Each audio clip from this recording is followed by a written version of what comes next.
الحمدللہ رب العالمین والصلاة والسلام علی من لا نبی بعدہ اما بعد قال النبی صلی اللہ علیہ وسلم لا یؤمن احدکم حتی اکون احب الیہ من والدہ وولدہ والناس اجمعین او کما قال النبی صلی اللہ علیہ وسلم۔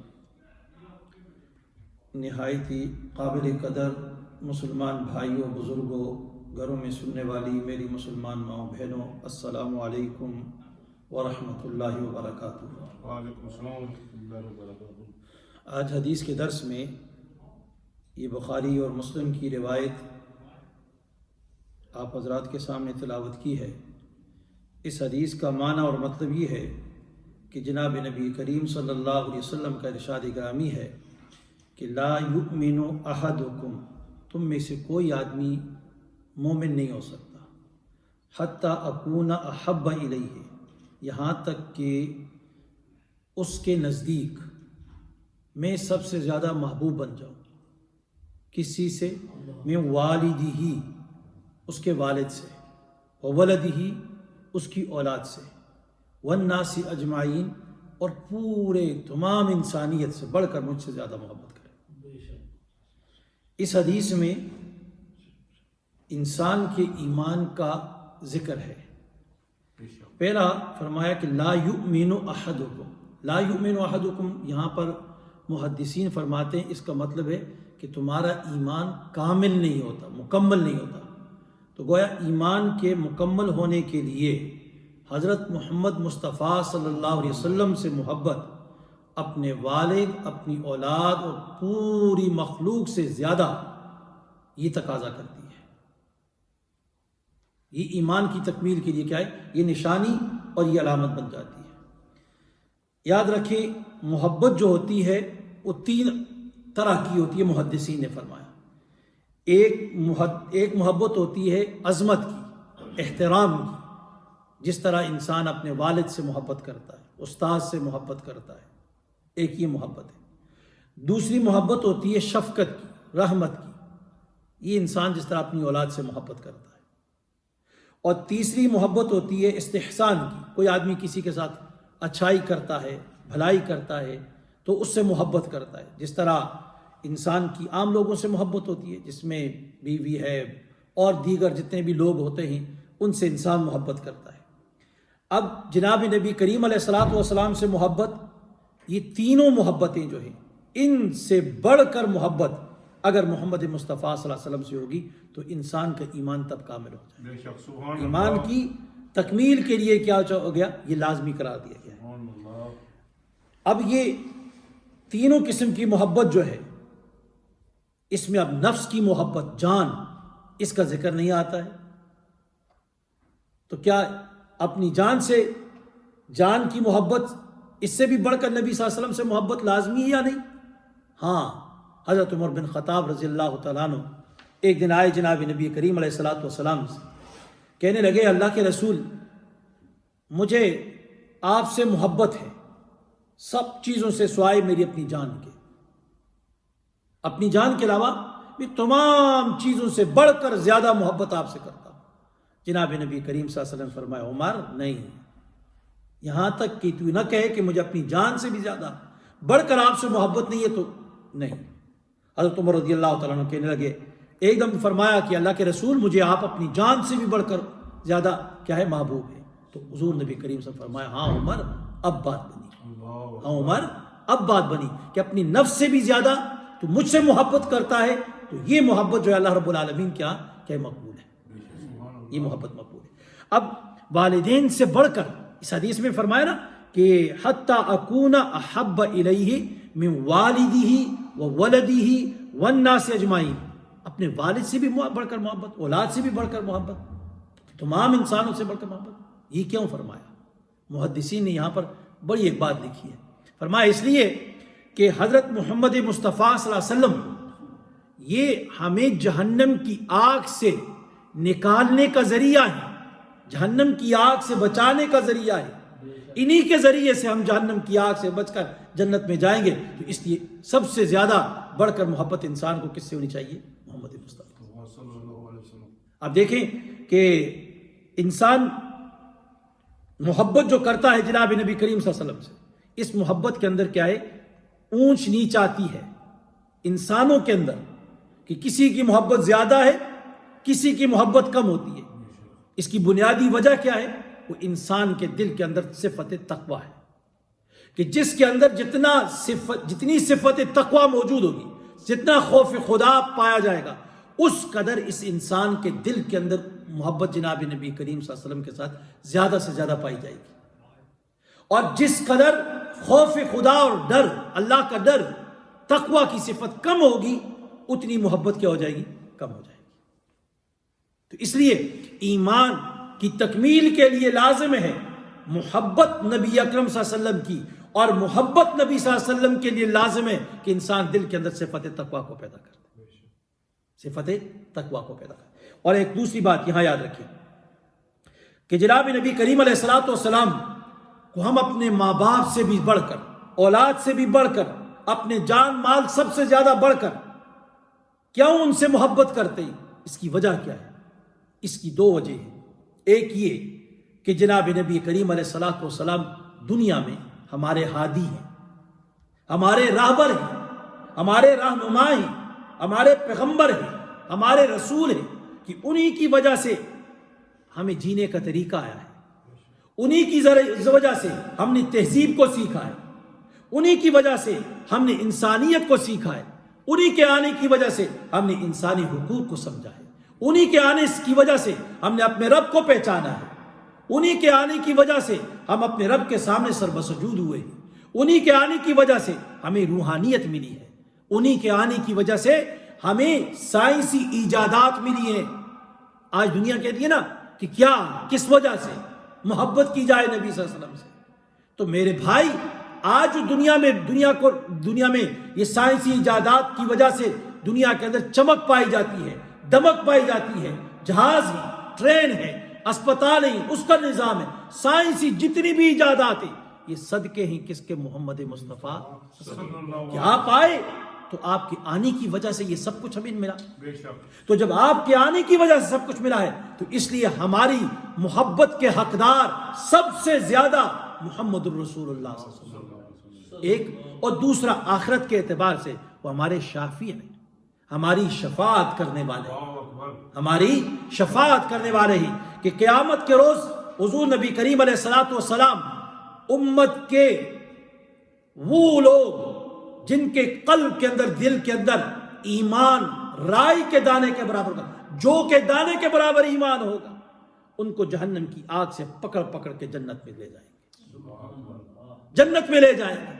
اس لیے محمد رسول اللہ صلی اللہ علیہ وسلم سے زیادہ محبت کی جائے، ہماری سب سے زیادہ محبت کے حقدار محمد مصطفیٰ صلی اللہ علیہ وسلم، کیونکہ اللہ قیامت کے روز سارے، جس وقت شفاعت کا فیصلہ ہوگا، شفاعت کا حق دیا جائے گا، تو سب سے پہلے شفاعت کا حق جو ملے گا وہ کس کو ملے گا؟ محمد الرسول اللہ صلی اللہ علیہ وسلم کو ملے گا۔ جب تک آپ کو شفاعت کا حکم نہیں، اجازت نامہ نہیں ملے گا، کوئی پیغمبر یہ جرت نہیں کر سکے گا کہ آگے رب العالمین کے سامنے جا کر شفاعت کا حق لے سکے، مانگ سکے۔ تو اس لیے حضور صلی اللہ علیہ وسلم ہمارے شافی ہیں، شفاعت کرنے والے ہیں، تو شفاعت کرنے والے اس لیے ان سے محبت سب سے زیادہ بڑھ کر کرنی چاہیے۔ جس طرح حدیث میں آتا ہے، حضور نبی کریم صلی اللہ علیہ وسلم فرمایا، مجھے 5 چیزیں ایسی دی گئی ہیں جو مجھ سے پہلے کسی نبی کو عطا نہیں کی گئی ہیں۔ ان میں سے پہلی چیز کیا ہے؟ فرمایا مجھے اللہ تعالیٰ نے روب دیا، دبدبہ دیا ہے، 1 مہینے کی مسافت تک کافر تھر تھر کانپتے تھے محمد مصطفیٰ صلی اللہ علیہ وسلم، یہ روب دیا، ہزاروں واقعات اس پہ۔ پھر دوسرے فرمایا، میرے لیے زمین کو مسجد بنایا گیا، پاک بنایا گیا، اس لیے میرے امتی جہاں کہیں بھی اسے نماز کا وقت اس کے اوپر آ جائے تو زمین اس کے لیے مسجد ہے، اسی جگہ میں کھڑے ہو کر اللہ رب العالمین کیا سر بسجود ہو جائے، نماز پڑھ لے۔ اور یہ بھی فرمایا کہ میرے لیے غنیمت، مال غنیمت کو حلال کر دیا۔ پہلے مال غنیمت کو کیا ہے، آگ کے اوپر سے جلایا جاتا تھا، لیکن میرے لیے کیا حلال کر دیا، اس کو استعمال میں لایا جا سکتا ہے۔ اور اسی طرح فرمایا کہ مجھے شفاعت کا حق دیا گیا ہے، شفاعت کا حق دیا گیا ہے، اور فرمایا مجھ سے پہلے جتنے بھی انبیاء ہیں ان کو بھیجا گیا، ایک خاص قوم کے لیے بھیجا گیا، اور مجھے فرمایا بعثت الی الناس عامۃ، مجھے تو پوری انسانیت کے لیے بنا کر بھیجا، عام انسانوں کے لیے۔ اور اسی طرح ایک دوسری روایت میں آتا ہے کہ جس طرح اب یہ شفاعت کا حق دیا گیا ہے، تو قیامت کا روز ہوگا، سارے انبیاء اپنی اپنی جگہ پہ کھڑے ہوں گے، لوگ جو ہیں گے اس وقت پریشان ہوں گے، حضرت آدم علیہ السلام کے پاس جائیں گے، کہیں گے آدم علیہ السلام آپ رب العالمین کے حضور کیا شفاعت کیجیے۔ حضرت آدم علیہ السلام فرمائیں گے کہ جائیے ابراہیم علیہ السلام کے پاس، میں اس کا حقدار نہیں ہوں، ابراہیم علیہ السلام خلیل اللہ ہے، ابراہیم علیہ السلام کے پاس جائیں گے، ابراہیم علیہ السلام کہیں گے میں اس کا استحقاق نہیں رکھتا، جائیے موسیٰ علیہ السلام کے پاس، موسیٰ علیہ السلام کلیم اللہ ہے جن سے اللہ نے باتیں کی ہیں، موسیٰ علیہ السلام کہیں گے میں اس کا حق نہیں رکھتا، جائیے عیسیٰ علیہ السلام کے پاس، وہ روح اللہ ہے، اللہ کی روح ہے، ان کے پاس جائیے، اور جب عیسیٰ علیہ السلام کے پاس جائیں گے وہ کہیں گے میں اس کا حق نہیں رکھتا، اور وہ کہیں گے جائیے محمد الرسول اللہ صلی اللہ علیہ وسلم کے پاس، تو محمد الرسول اللہ صلی اللہ علیہ وسلم کے پاس جب جائیں گے تو اللہ کے پیغمبر حضرت محمد مصطفیٰ صلی اللہ علیہ وسلم فرمائیں گے ہاں ہاں اس کا میں ہوں، انا لہا، میں اس کا حق رکھتا ہوں، میں اس کا حق رکھتا ہوں۔ محمد مصطفیٰ صلی اللہ علیہ وسلم اٹھیں گے اور سجدہ کریں گے، اور سجدہ ریز ہو جائیں گے رب العالمین کے سامنے، اور جب سجدہ ریز ہو جائیں گے تو پھر رب العالمین کہیں گے ارفع راسک، اے محمد مصطفیٰ صلی اللہ علیہ وسلم اپنے سر کو اٹھائیے، اپنے سر کو اٹھائیے، وقل یسمع لک، کہیے جو آپ کہیں گے آپ کی بات کو سنا جائے گا، آپ کی بات کو سنا جائے گا، وسل، اور مانگیے توتا آپ کو دیا جائے گا، وشفع، اور شفاعت کیجئے تو شفاع، جس کی شفاعت آپ کریں گے اس کے حق میں آپ کی شفاعت کو قبول کیا جائے گا، آپ کی شفاعت کو قبول کیا جائے گا۔ اور فرمایا فآخرج، اور فرمایا جاؤ نکالو جہنم کی آگ سے، کس کو نکالو؟ ہر اس شخص کو جس کے دل کے اندر ایک گیہوں ہے نا، گیہوں کے دانے کے برابر بھی اگر اس کے قلب کے اندر، دل کے اندر ایمان ہے، تو فرمایا اس کو نکال کر لے آؤ۔ حضور صلی اللہ علیہ وسلم فرماتے ہیں میں جاؤں گا، میں ایسا ہی کروں گا، اور میں جہنم کی آگ سے نکال کے لاؤں گا۔ تو اس لیے میرے بھائیوں، ہماری سب کی محبتوں کا سب سے زیادہ حقدار محمد مصطفیٰ صلی اللہ علیہ وسلم ہے۔ اسی طرح حوض کوثر پہ بیٹھ کر محمد الرسول اللہ صلی اللہ علیہ وسلم ہمیں پانی حوض کوثر کا پلائیں گے، اور جب وہ پانی انسان پی لے گا، جب تک وہ جنت میں داخل نہ ہو اس کو پیاس تک نہیں لگے گی۔ تو اس لیے حضور نبی کریم نے فرمایا لا یؤمن احدکم، تم میں سے کوئی شخص ایمان قابل نہیں رکھ سکتا حتی اکون احب الیہ، یہاں تک کہ میں اس کے نزدیک زیادہ محبوب نہ بن جاؤں اس کے والدین سے، اور اس کے کیا ہے اولاد سے، والناس اجمعین، تمام لوگوں سے زیادہ۔ تو زیادہ محبت، اب محبت کس طریقے سے پرکھی جائے گی؟ تو یہ ہے اس وقت پرکھی جاتی ہے کہ جب انسان کے سامنے پیغمبر علیہ السلام کی زندگی آ جاتی ہے، عمل آ جاتا ہے، اور اس کے مقابلے میں ایک اس کی نفسانی خواہش آ جاتی ہے۔ جب خواہش اور محبت کا ٹکراؤ ہوتا ہے، خواہش اور پیغمبر کی پیروی کا ٹکراؤ ہوتا ہے، انسان اپنی خواہش کو چھوڑ دیتا ہے اور پیغمبر علیہ السلام کی اتباع کو اور اس کی سنت کو لے لیتا ہے، تو یہاں پر پتہ چلتا ہے محبت کا۔ محبت ایسے تو ہر آدمی کہتا ہے کہ مجھے محمد مصطفیٰ صلی اللہ علیہ وسلم محبت ہے، میں محبت کرنے، تو محبان کیا کیا نعرے ہم لگاتے ہیں، لیکن محبت کا تقاضا کیا ہے؟ اتباع محمد مصطفیٰ صلی اللہ علیہ وسلم۔ جس طرح میں نے کل حدیث بیان کی تھی نا، حضور سے فرمایا من احب سنتی، جو میری سنت سے محبت کرتا ہے، تو جس نے میری سنت سے محبت کی، من احب سنتی فقد احبنی، اس نے مجھ سے محبت کی، اور من احبنی کان معی فی الجنہ، جس نے مجھ سے دنیا میں محبت کی وہ میرے ساتھ جنت میں، سبحان اللہ، جنت میں ہوگا۔ کیا ہے؟ حضور صلی اللہ علیہ وسلم کی محبت کس میں ہے؟ وہ حضور صلی اللہ علیہ وسلم کی طرف۔ ایک جگہ میں والد آ جاتا ہے، اولاد آ جاتی ہے، ان کی محبت ہے، اور ایک جگہ میں حضور صلی اللہ علیہ وسلم کی سنت اور طریقہ آ جاتا ہے، تو پھر اولاد اور والدین کو نہیں دیکھا جاتا، ان کے مقابلے میں پھر کس کو لے لیا جاتا ہے؟ محمد مصطفیٰ صلی اللہ علیہ وسلم کی سنت اور ان کے طریقے کو لیا جاتا ہے۔ کیوں؟ اس کے کہ محبت کا تقاضا یہ ہے کہ اتباع محمد ہو، اور لا یؤمن احدکم، ہمارا ایمان مکمل ہوتا ہی نہیں اس وقت تک جب تک ہم محمد مصطفیٰ صلی اللہ علیہ وسلم کی سنت کی اور ان کی اتباع نہ کریں۔ رب العالمین سے دعا ہے کہ اللہ مجھے بھی اور آپ سب کو عمل کی توفیق عطا فرما دے۔ سبحان اللہ وبحمدہ، سبحان اللہ العظیم۔ ربنا آتنا في الدنيا حسنة وفي الآخرة حسنة وقنا عذاب النار اللهم أعنا على ذكرك وشكرك وحسن عبادتك۔ پروردگار عالم جو بیان کیا سب سے پہلے مجھے اپنے سب سننے والوں کو عمل کی توفیق عطا فرما۔ آمین۔ اے اللہ تو ہم سب کے دلوں میں نبی اکرم صلی اللہ علیہ وسلم کی محبت پیدا فرما۔ اے اللہ تو محبت کا جو تقاضا آپ کی پیروی ہے، آپ کے نقش قدم پہ چلنا ہے، ہم سب کو نصیب فرما دے، پوری امت کو نصیب فرما دے۔ یا الہ العالمین، حضور صلی اللہ علیہ وسلم کی سچی محبت، سچی عقیدت ہم سب کو نصیب فرما دے، آپ کی شفاعت نصیب فرما۔ یا الہ العالمین، کل قیامت کے روز ہمیں آپ صلی اللہ علیہ وسلم کی شفاعت سے محروم نہ فرما۔ یا الہ العالمین، دنیا میں ان تمام اعمال سے ہماری حفاظت فرما جن سے حضور صلی اللہ علیہ وسلم کی شفاعت سے محرومی ملتی ہے، آپ کی شفاعت نصیب نہیں ہوتی ہے، آپ کے ہاتھوں سے حوض کوثر کا جام نہیں ملتا۔